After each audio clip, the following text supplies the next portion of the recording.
हे मराठीच्या पेपरामध्ये काय लिहिलंयस? काय? राष्ट्रीय पक्षी कोण? तुला नाही माहिती? मला माहिती, मला माहितीये. राष्ट्रीय पक्षी मोर आहे. हे काय लिहिलंयस? काय लिहिलंयस? राष्ट्रीय पक्षी कोंबडी.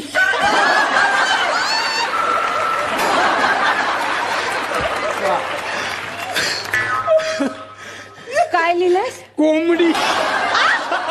कोंबडी राष्ट्रीय पक्षी.